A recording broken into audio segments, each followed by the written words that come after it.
dulu gini, bapak saya bilang, "Li, kenapa kamu masuk Islam?"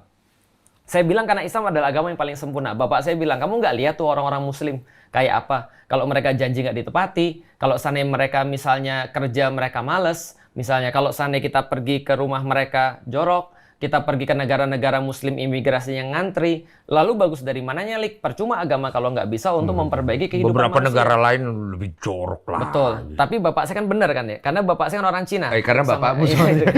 Karena saya- bapakmu. Bapak saya orang Cina. Orang Cina ngelihatnya dari WC, dari imigrasi, wajah sebuah negeri. Maka saya bilang sama bapak saya, itu bukan Islam, Pi. Itu kan Muslim, kan itu kan ya. Nah, maka ketika kita sampaikan pada bapak saya, terus bapak saya bilang, ya udah kalau gitu coba lihat, kenapa kamu bisa bedain antara Islam dan Muslim? Maka saya bilang sama bapak saya, Pi, papi punya karyawan kan banyak Muslim. Iya, tanya sama karyawannya, sholat 5 waktu atau enggak? Bapak saya tanya beneran, dan nggak banyak di antara mereka sholat 5 waktu. Saya bilang lagi, papi tanya sama yang sholat 5 waktu. Coba tanya mereka, Al-Fatihah mereka hafal atau enggak? Kalaupun hafal, coba tanya artinya.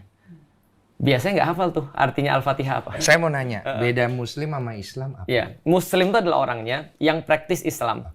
Maka orangnya bisa praktis Islam, bisa dia nggak praktis Islam.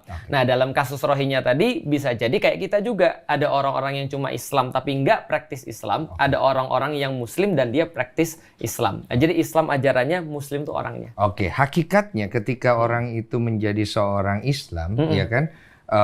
Artinya kan dia menjadi praktisinya, menjadi seorang Muslim ini. Betul. Nah, itu kan kemarin saya ngobrol tuh sama teman saya. Yang Dia jebak lagi, tadi? Iya. Oh, gitu. Dia lagi baca. Saya nggak bilang itu dijebak ya. Saya bilang dia bercanda. Iya. Cuman saya mengkhawatirkan bercandaan itu akhirnya mencoreng nilai-nilai sakral daripada kalimat itu. Betul. Saya sangat menyayangkan orang akhirnya melihat bahwa kalimat itu bisa dijadikan main-mainan. Candaan. Saya jujur, saya dari hati saya ngomong kayak gini. Karena saya punya keluarga banyak yang Muslim. Bapak saya, nenek saya, and I'm very respect them. Ya. Dan mereka tuh memberikan saya Islam yang baik. Dan saya merasa sayang ketika Islam itu menjadi terlihat tidak baik ketika ada perilaku-perilaku yang menurut saya jangan di situ. Kayak maksa, Iya. kayak harus nge-push dan segala Iya, macam. kan ada istilah lakum dinukum waliyadin. Luar biasa. Kita kan Kiai. bukan kita kan boleh berbicara lintas agama, tapi kita jangan sampai akhirnya mencaci maki atau menghinakan agama yang lain, apalagi kita bicara tentang Tuhan. Nah, yang aku pengen tanya, kalau misalnya kita masuk Islam itu sendiri dengan mengucapkan kalimat syahadat, apakah itu langsung login gitu? Oke, kayak kemarin ya. Ya, pertama-tama aku lihat sih videonya dan aku respect bahwasanya mungkin temennya Mas Denny itu sangat bersemangat ya.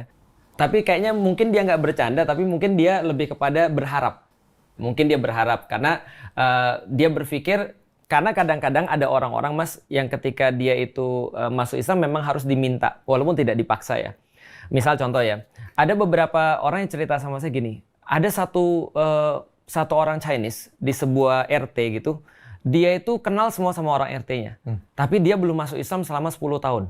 Ketika salah seorang ustadz datang terus nanya, kenapa kamu nggak masuk Islam? Yuk masuk Islam yuk. Terus dia bilang, iya. Itu seluruh orang RT itu kaget. Loh kok kamu baru mau masuk Islam sekarang? Kenapa? Lah kita kan sudah 10 tahun kenalan, kenapa kamu nggak mau masuk Islam dari kemarin? Terus orang ini nanya, ya karena nggak pernah ada yang nanya aku. Oh, ditanya, ada yang ditanya. Karena nggak gitu ada kan. pernah ngajak aku. Mas saya kemarin saya nggak ditanya. Betul, itu Saya maksudku. bingung. Betul, nah itu maksudku bahwa itu kayak apa ya? Dia berharap, insya Allah ya, saya ngambil baiknya bahwasanya temennya Mas Denny itu berharap dan dia menjadikan harapan itu dalam bentuk misalnya candaan. Iya. Nah maka kita jelasin dulu, karena aku tadi baru bahas di mobil tentang banyaknya kasus-kasus zaman sekarang apa-apa jadi penistaan agama. Dan aku juga nggak mau dong sebagai seorang muslim kita dikenal bahwasanya Islam itu adalah agama yang semuanya itu dianggap penistaan agama.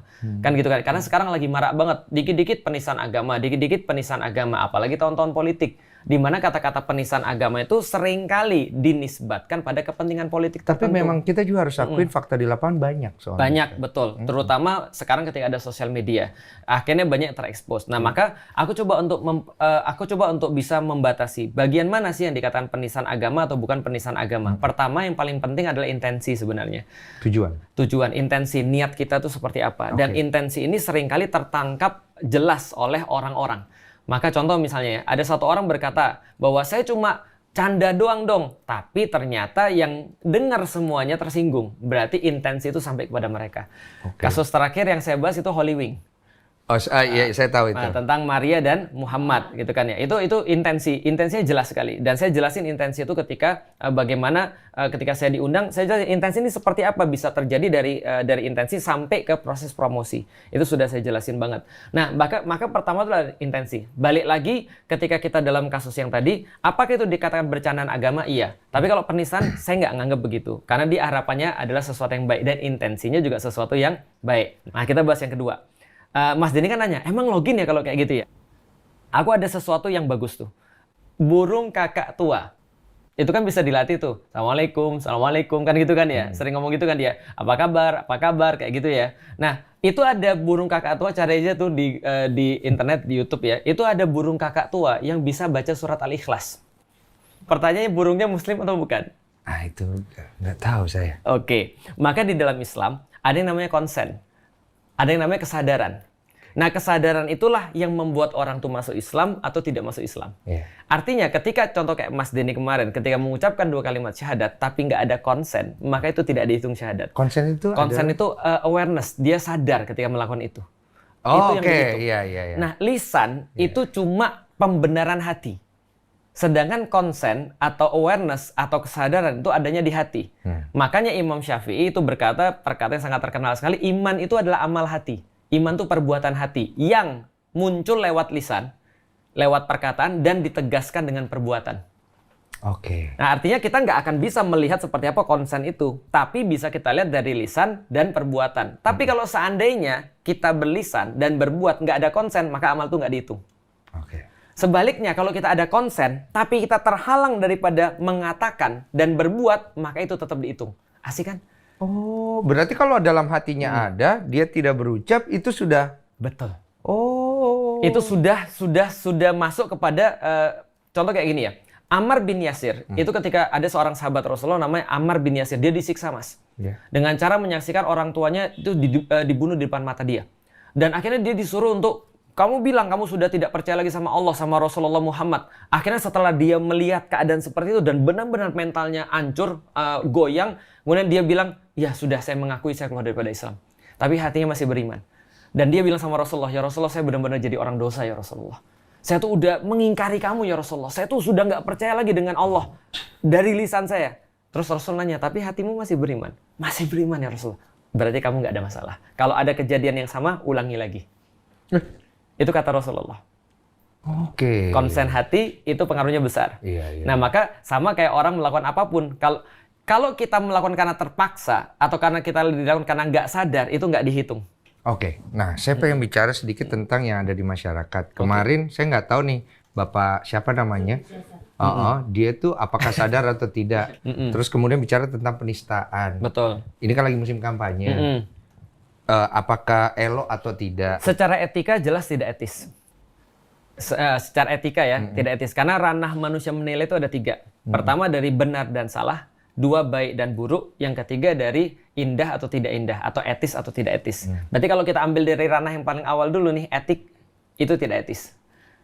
Nah yang kedua, baru ranah baik atau buruk. Tunggu, ke etis dulu. Kenapa tidak etis? Kenapa tidak etis? Karena agama harusnya tidak dijadikan sebagai sebuah percandaan atau sebagai sebuah bercanda. Apalagi dalam kasus itu adalah politik. Itu tidak etis. Misalnya contoh, saya diundang sama seorang pendeta, taruhlah. Atau saya diundang dengan seorang pastor misalnya. Tiba-tiba ketika saya masuk di sana, terus saya lewat misalnya kolam renang, terus saya diceburin. Selamat, kamu sudah lahir kembali, sudah dibaptis. Saya bilang saya nggak ada niat apapun. Pertama, mungkin saya tetap respect sama dia, tapi saya nggak suka dengan cara seperti itu. Kenapa? Karena Islam benar-benar bukan cara seperti itu. Nah, karena itulah di dalam Islam namanya dakwah, bukan paksaan. Dakwah itu adalah literally artinya invitation, artinya undangan. Nah, kita nggak akan mungkin ngundang orang kalau kita nggak respect dan kita nggak sayang sama orang itu. Itu Islam yang saya kenal dari leluhur saya. Iya, makanya kalau saya secara pribadi juga sama. Karena saya juga seorang muslim dan bapak saya, ibu saya masih Katolik, saya juga harus menjaga perasaan mereka ketika saya lagi ngomong, ketika saya lagi menyampaikan sesuatu. Bahkan tidak jarang ketika kita misalnya punya problem, kita harus mengutamakan perasaan mereka dulu. Pertama, karena kita adalah anak. Kedua, Islam mengajarkan kita seperti itu. Nah, jadi artinya benar sih, artinya ada beberapa hal yang kita perlu untuk bukan reka ulang ya, tapi pikir ulang ya kali ya. Perilaku. Jadi kalau Rasulullah itu memberikan sebuah contoh bahwasanya Muslim ya. Muslim itu kayak pohon kurma. Pohon kurma itu pertanyaannya adalah yang kita harapkan adalah akarnya yang nggak kelihatan itu, atau batangnya yang tegak lurus, atau buahnya. Kalau kita nanam. Menarik ini. Menarik. Kita nggak mungkin dong ngambil akarnya untuk kita makan. Batangnya keras, tinggi lagi besar. Tapi yang dimakan orang adalah buahnya. Nah, di dalam Islam itu keimanan tuh nggak kelihatan, sama kayak akarnya kurma. Oke. Dan ibadah, amal-amal ibadah itu adalah seperti batangnya tegak lurus. Artinya dia nggak bengkok. Ibadah Islam tuh nggak bengkok, tegak lurus. Tapi perilakunya itu adalah akhlaknya, adabnya itu kayak buah. Dan itu yang kita nikmati. Jadi orang ketika ngelihat pohon kurma, dia nggak peduli dengan akar dan buahnya. Yang dia peduli adalah akar dan batangnya. Yang dia peduli adalah buahnya. Maka seorang petani ketika menemukan ada pohonnya, akarnya banyak, batangnya besar, tapi nggak berbuah-buah setelah 10 tahun, dipotong ganti yang lain. Islam juga sama. Orang nggak pernah lihat seberapa kuat imanmu kepada Allah. Ataupun misalnya agama yang lain ya, orang nggak akan tanya dan nggak akan peduli seberapa imanmu kepada Allah, seberapa kuat dan seberapa hebat imanmu pada Allah. Dan juga saya nggak mungkin dong ngundang Mas Denny, Mas ke rumah saya dong Mas, ngapain? Lihat saya sholat.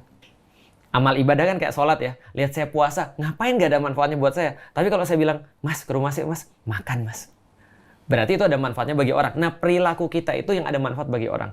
Maka hal pertama yang harus terjadi ketika orang beragama adalah lisannya berubah, perbuatannya berubah, perilakunya berubah. Makanya Rasul sampaikan tentang definisi muslim yang paling sederhana. Al-muslimu man salimal muslimun min lisanih wal yadih. Seorang muslim adalah orang-orang yang bisa menyelamatkan muslim yang lain. Syukur-syukur nanti dia bisa nyelamatin manusia yang lain dari kejahatan lisannya dan kejahatan tangannya. Oke, nah kalau misalnya terjadi hal-hal yang seperti tadi kita bicarakan ya, bercandaan, tidak etis, baiknya bagaimana? Pertama, kita harus menasihatin. Nah, misalnya contoh ya, kalau kita juga tahu sih namanya manusia pasti berbuat kesalahan. Saya pun pasti sering berbuat kesalahan. Andai kan ada sesuatu misalnya kita lakukan atau saya melawan menyinggung Mas harus ngomong pada orang tadi. Pertama, ngomongnya nggak usah harus masuk sampai dalil, nggak usah masuk sampai benar atau salah. Paling tidak kita sampaikan kita nggak nyaman dengan cara seperti ini. Kalau saya tuh diginiin tuh saya tuh nggak nyaman. Nah, kita berharap ketika dia tahu bahwa kita nggak nyaman seperti ini, minimal dia tidak mengulangi. Atau minimal dia belajar untuk tidak memperlakukan orang yang lain seperti itu. Kedua, bisa jadi kalau seandainya ini masuk dalam perkara benar dan salah atau baik dan buruk, itu berarti melibatkan orang yang ahli.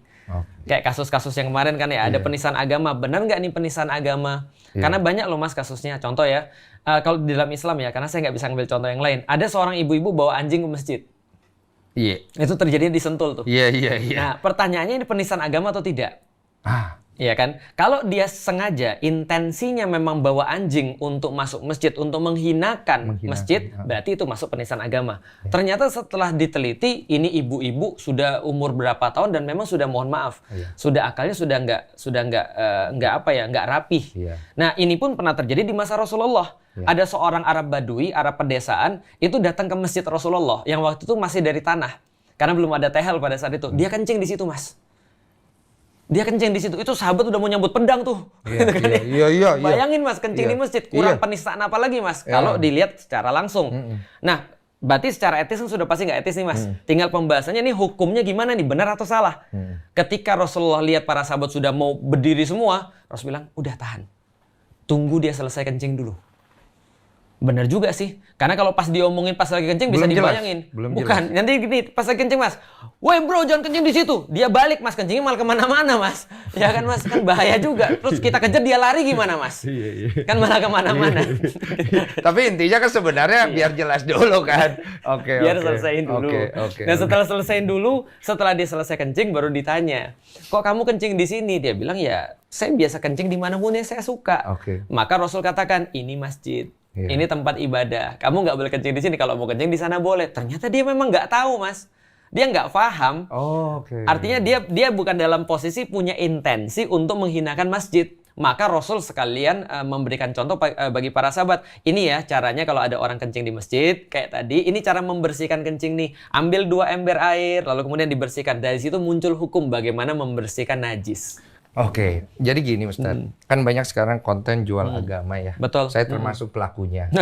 Gimana Mas caranya? Saya mengundang orang-orang yang beberapa, tidak semua ya, 10% lah di podcast saya itu orang-orang yang ada yang Kristen, pendeta tapi nggak banyak, kebanyakan yang Islam. Karena memang kita ketahui banyak sekali mayoritas di sini kan orang yang beragama Muslim. Islam. Ya. Dan di mana mereka sangat senang mendengar hal-hal yang berkaitan dengan itu. Saya tujuannya adalah ingin memberitahu orang jangan Islamfobia. Yang kedua, ingin memberitahu kemurnian Islam itu ada di mana. Makanya saya mengundang orang untuk mencari edukasinya. Ya. Karena perbedaan itu pasti akan ada buat saya. Tapi bagaimana kita saling menjaga dalam perbedaan ini? Benar. Saya nggak mau melangkai apa yang menjadi keyakinan orang. Betul. Sama pula dengan saya. Ya. Tapi dalam hal ini kan sebenarnya ada nih hal-hal yang memang kita harus jaga. Benar. Nah, itu yang kita pengen tahu dari Ustadz. Toleransinya tuh sebatas apa kalau misalnya dari pandangan Islamnya gitu. Oke. Dari pandangan Islam sederhana, sebenarnya Islam tuh agama yang sangat toleran. Bahkan tadi ya, seperti kencing di masjid aja Rasul biarkan. Bahkan Islam tidak mewajibkan seluruh keluargamu untuk jadi seorang muslim. Seperti Rasulullah punya pamannya nggak muslim. Tapi beliau tetap berinteraksi dengan sangat santun sekali. Bahkan kemudian tidak menemukan kita kecintaan lebih besar pada keluarganya Rasulullah kecuali pada pamannya yang belum muslim itu. Nah, artinya interaksi itu baik-baik saja. Nah, apa saja nih red flag-nya nih? Misalnya ketika di dalam Islam, kalau misalnya mau berinteraksi dengan Islam. Iya, biar tahu. Biar tahu. Pada umumnya, tidak ada red flag sama sekali kalau kita nggak tahu. Itu pada umumnya. Berarti nggak usah tahu dong kalau begitu. Jangan cerita aja. Benar. Makanya itu nggak ada red flag sama sekali. Berarti nggak usah disampaikan dong kalau gitu. Ada orang yang nanya, Allah tuh miskin ya? Itu apakah penistaan terhadap agama? Karena memang dia tanya, kenapa kalau misalnya Allah itu kalau Allah itu nggak miskin, kenapa dia perlu duit? Karena dia baca di dalam Al-Quran, Allah berkata, pinjaminlah Allah pinjaman yang baik. Kan gitu kan ya. Nah, berarti kan ini kan karena ketidaktahuan. Dia menafsirkannya pinjem ini adalah pinjem uang. Karena kenapa? Karena pengalaman dia di barat seolah-olah agama senantiasa perlu duit. Kan gitu kan ya. Nah, maka inilah pentingnya seorang muslim. Ketika orang tuh nggak tahu, kita tuh menjadi nggak ada masalah sama sekali. Kayak tadi, ketika ada orang datang ke masjid bawa anjing misalnya. Ketika dia ternyata nggak berakal ini kan sama dengan orang-orang yang nggak tahu. Artinya mereka tidak bisa disikapi dengan orang yang tahu. Artinya kalau kita benar-benar karena kita nggak ngerti, itu sebenarnya nggak ada red flag sama sekali. Iya, tapi masalahnya begini, nggak semua orang sebijak Ustadz Felix mungkin. Iya. Dan tidak semua orang yang akhirnya mau berpikir seperti itu dong. Betul. Oleh karena itu lebih baik dia tahu. Betul. Nah, kalau dia sudah tahu tentang Islam, Iya. maka yang tidak boleh adalah tentang Allah dan Rasul, itu tidak boleh diberikan semacam kayak apa ya. Orang Muslim itu menganggap Allah dan Rasul itu adalah sebuah entitas yang sangat mulia. Nah, karena itulah ada beberapa hal, contoh orang Muslim saja, kita benar-benar menjaga beberapa kata-kata kita agar tidak ditafsirkan salah. Contoh misalnya, ada Nabi Ayub namanya, kalau misalnya di Kristen juga mungkin mengenal ya, Ayub ya, yang punya penyakit. Kita nggak mengatakan bahwa beliau punya penyakit misalnya ini, dan ini yang seolah-olah orang ketika membayangkannya jadi jijik. Itu kita nggak. Kita cuma bisa mengatakan gini, Ayub ini adalah seorang nabi yang dia diuji dengan satu sakit, yang sakit itu nggak pernah dirasakan orang sebelumnya. Oke. Kalau kita misalnya contoh, kalau kita mengartikan sakit kulit yang sangat parah itu seperti lepra misalnya, ini lebih parah daripada itu. Tidak ada yang bisa membayangkan sebelumnya. Yeah. Tapi kita nggak bilang lepra, kusta atau segala macamnya. Alasannya? Karena kita menjaga sebuah respect kepada Nabi. Nah, itu salah satu contohnya. Okay. Walaupun kadang-kadang ada beberapa ustadz yang akhirnya mencoba membahasakan dengan istilah-istilah anak muda. Tapi dipermasalahkan. Walaupun bagi saya nggak bermasalah. Contoh, sahabat saya Ustadz Hanan tuh pernah berkata, Nabi Musa itu kayak orang parkur. Kayak orang parkur? Kebayang nggak sih orang parkur? Iya, lompat-lompat gitu kan. Badannya six pack, larinya cepet, Oke. bisa loncat-loncat. Karena pernah ada satu masa di mana Nabi Musa ini difitnah oleh Bani Israel. Yaitu adalah dia difitnah punya penyakit kulit. Kalau saya ngomong agak nggak enak tuh. Pokoknya penyakit kulit sehingga beliau ini kalau mandi selalu melipir. Nggak mau bergabung sama orang. Oke. Padahal orang-orang Bani Israel kalau mandi itu bareng-bareng. Iya. Nah, jadi mereka fitnah Nabi Musa. Oh, Nabi Musa ini punya penyakit kulit, makanya dia nggak mau mandi sama kita. Nah, ketika suatu waktu beliau mandi, maka kemudian beliau taruh bajunya di sebuah batu, batunya jalan. Lari melalui perkampungan Bani Israel. Musa ngejar. Saking kemudian kerennya scene itu, Ustadz Hanan mengatakan kayak orang parkur, sehingga membuat orang terpesona. Itu diprotes juga. Nah, itu padahal ini permasalahan istilah, gitu kan ya. Misalnya contoh, Bunda Aisyah tuh gaul. Nah, gaul ini kan adalah istilah ya. Istilah sekarang. Nah, yang nggak bisa nerima siapa? Yang nggak bisa nerima biasanya orang-orang yang lebih konservatif. Tapi anak-anak muda nyaman sekali. Dia merasa dia relate dengan itu. Misalnya contoh, dulu Bani Israel tuh sering buat hashtag. Kalau misalnya orang-orang konservatif bilang, ini penghinaan agama nih. Tapi Iya. kalau kita ngerti maksudnya hashtag itu apa? Bikin topik di antara masyarakat, gosip gitu maksudnya. Iya. Nah, atau misalnya ketika saya pernah bilang Bani Israel itu pas zaman dulu di zamannya Nabi Musa itu lebih parah daripada netizen Indonesia. Gitu kan ya. Karena apa-apa digosipin gitu kan ya. Nah, itu kadang-kadang kita perlu beberapa pengistilahan untuk itu. Tapi mostly ketika kita berbicara tentang Nabi, kita berbicara dengan penuh hormat. Oh, itu berarti Nabi dan Allah ya? Nabi dan Allah. Selain itu beres.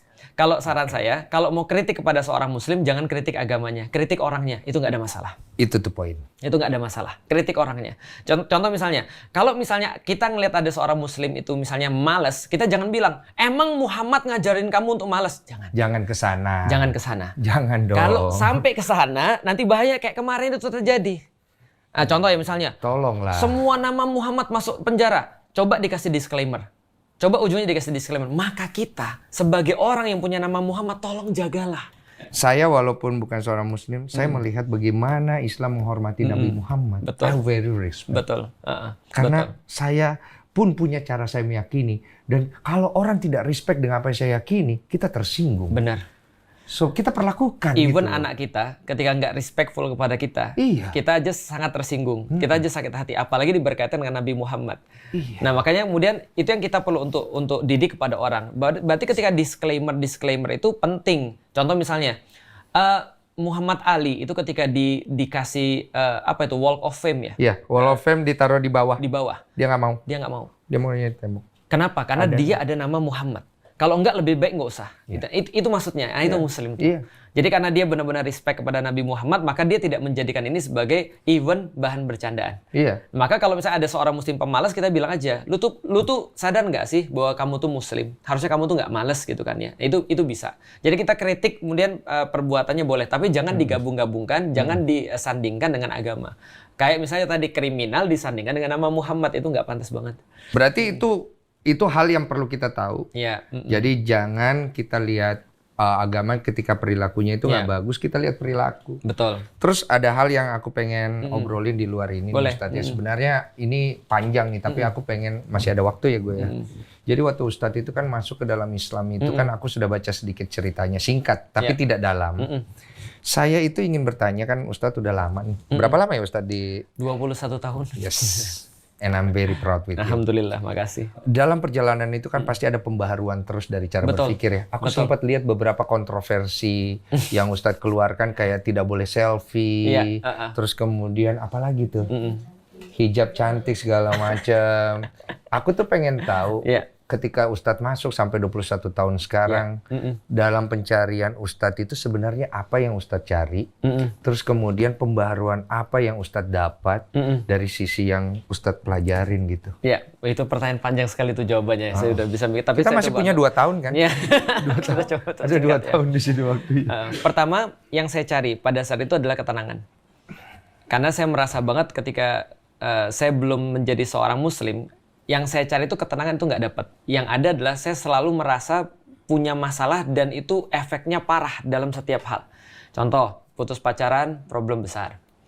Pikir-pikir kayaknya hidup sudah nggak guna lagi. Padahal kalau kita sekarang Semua kayak sih begitu sih. kayak kita pikir kayak lucu banget ya. Masa kita cuma gara-gara masalah cinta terus kita mau mengakhiri hidup, itu kan kayak cemen banget kan itu Itu kan ya. lucunya hidup ya Ustadz. Lah iya makanya Iya. kan kita sudah bisa menertawai masa lalu, berarti kan kita sudah Melewati. naik level lah ya. Kayak kita menertawai lukisan kita di masa lalu kan gitu kan ya. Contoh lagi, saya nggak pernah mendapatkan relasi yang tepat dengan orang tua. Misalnya, nggak pernah mendapatkan relasi yang tepat dengan saudara. Lalu kemudian saya bahkan nggak tahu saya hidup ini untuk apa. Makanya saya pikir ketika saya dalam kondisi kebingungan seperti itu ya tentu saja hati kita nggak tenang dong. Untuk apa kita punya harta? Untuk apa kita punya pendidikan? Untuk apa kita punya segala macam kalau hati kita nggak tenang? Nah, maka yang saya cari adalah ketenangan. Oke. Pertama, ketenangan itu datang dari berpikir. Karena kalau kita berpikir sesuatu yang nggak match, itu pasti membuat kita gusar, galau. Betul. Nah, Islam memberikan jawaban dan ketenangan itu. Oke. Dan sampai sekarang yang saya cari juga adalah ketenangan. Makanya dulu ketika saya dalam perjalanan mencari ketenangan itu, saya lebih berfokus pada ketenangan diri saya, tidak pada ketenangan dari orang lain. Makanya saya lebih kepada cuek ya. Ketika saya mengeluarkan satu statement, misalnya walaupun orang tuh memahami secara salah ya, saya cuek aja sih sebenarnya. Termasuk yang aku tadi bilang itu. Termasuk yang tadi, karena banyak hoax yang beredar tentang saya, ada juga beberapa yang benar tapi salah tangkap. Tapi apapun itu salah saya. Kenapa? Karena gini, ada satu perkara yang saya yakini bahwasanya komunikasi saya selama masih ditanggepin orang lain dengan cara yang negatif, berarti saya yang salah berkomunikasi. Oh, berarti memperbaiki Metode komunikasi. Contoh kayak selfie tadi. Oke. Jadi gini, orang tuh kadang-kadang melihat, menghukumi masa lalu ketika dia merasa masa lalu itu sama kayak sekarang. Misal contoh, di masa saya itu TikTok itu dulu parah sekali. Karena kita tahu kan, namanya sosial media itu kan ada segmentasi. Pernah tahu Bigo nggak? Tahu lagi. Tahu kan ya? Gue juga saya tahu. Oh gitu. Pernah main ya gitu. Pornhub juga saya tahu, Ustaz. Maaf ya, Ustaz. Nggak apa-apa. Saya mah jujur aja. Iya nggak apa-apa. Ya, Allah tahu melihat kan nggak hati apa-apa. saya. Wasik, gitu Iya, kan ya. saya bohong juga Betul. percuma. Betul. Berarti Iya. kita tahu Bigo kan ya. Tahu. Nah Bigo ini kan adalah streaming khusus nih.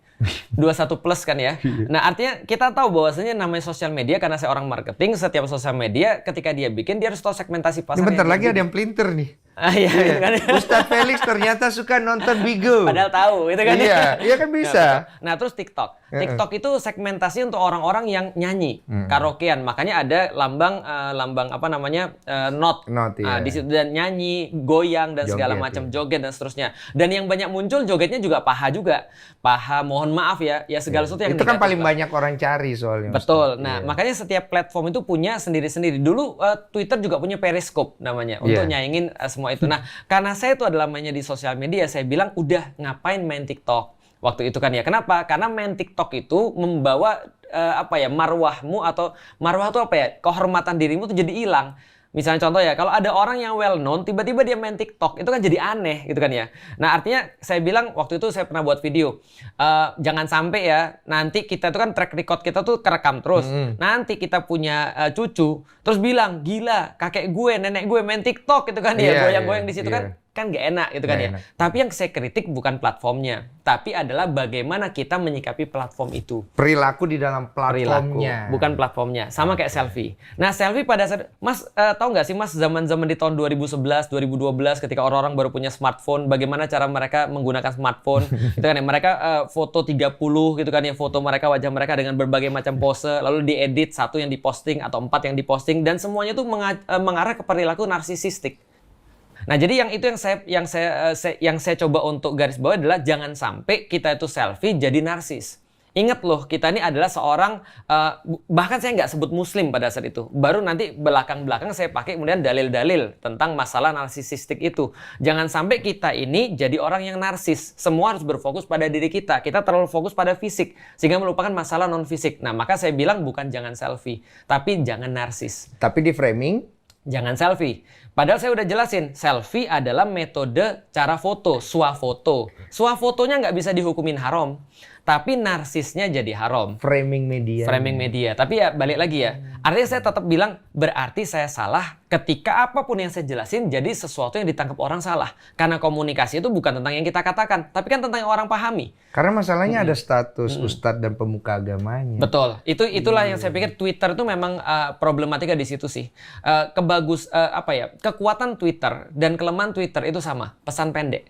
Oke. Karena pesan pendek itu kadang-kadang orang cuma satu pesan, di bawahnya ada tuh. Makanya kebelakangan Twitter ngasih thread kan namanya kan ya. Ngasih ada satu cuitan ini ternyata berhubung dengan cuitan yang lain. Tapi kalau dulu satu cuitan aja itu habis tuh kita. Berarti banyak dong hal-hal yang mengganggu ketenanganmu semenjak Ustadz masuk ke dalam Islam sebenarnya secara tidak langsung kan? Justru nggak ada. Nggak ada? Karena ketenangan itu adalah urusan kita dengan diri kita sendiri. Oke, berarti. Justru itu Islam yang kasih. Oke. Karena Islam itu adalah cara respons terhadap kondisi, bukan kewajiban terhadap satu kondisi. Oke. Contoh, Islam nggak pernah mewajibkan kaya, tapi respon kaya. Bagaimana cara kita merespon kalau kita punya uang? Islam nggak pernah nyuruh kita miskin, tapi bagaimana cara merespon kita untuk jadi miskin? Ketika kita miskin, kemiskinan kita. Artinya, kalau kita dihina orang, Islam tuh punya satu cara untuk bagaimana cara kita tetap merajai diri kita. Sehingga orang lain boleh ngambil fisik kita, tapi hati kita tetap milik kita. Saya jarang dengar yang ini nih. Karena akhirnya tunjuk. Sama, saya juga menghadapi seperti itu, Mas. Saya juga menghadapi, makanya saya perlu 5 tahun untuk dapat Islam. 5 tahun saya cari Islam. Karena sebelumnya yang saya dapat adalah Islam adalah seperti yang kebanyakan orang tahu. Nyebelin, apa-apa, terus kemudian belum apa-apa sudah harus kemudian yang kewajiban-kewajiban dulu yang dikasih tahu dan segala macam. Iya. Padahal ketika saya belajar ternyata nggak gitu juga kok. Artinya bahkan terlalu banyak pengecualian di dalam Islam kalau kita sudah tahu Islam. Contoh misalnya, ketika saya belajar Islam, saya baru ngerti ternyata pelacur itu bisa masuk surga. Iya, iya. Ketika saya tahu Islam, ternyata saya tahu juga bahkan ketika ada orang yang memperhatikan hewan, itu ternyata dia bisa punya banyak kebaikan. Saya juga jadi tahu kayak tadi, bahkan intensi hati itu dihitung.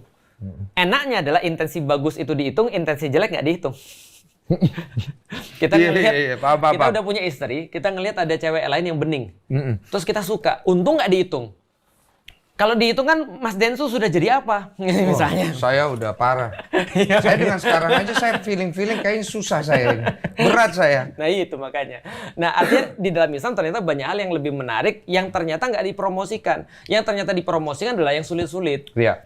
Padahal ya sebenarnya kalau dia sudah punya rasa cinta terhadap Islam, itu juga nggak sulit juga sebenarnya. Gitu.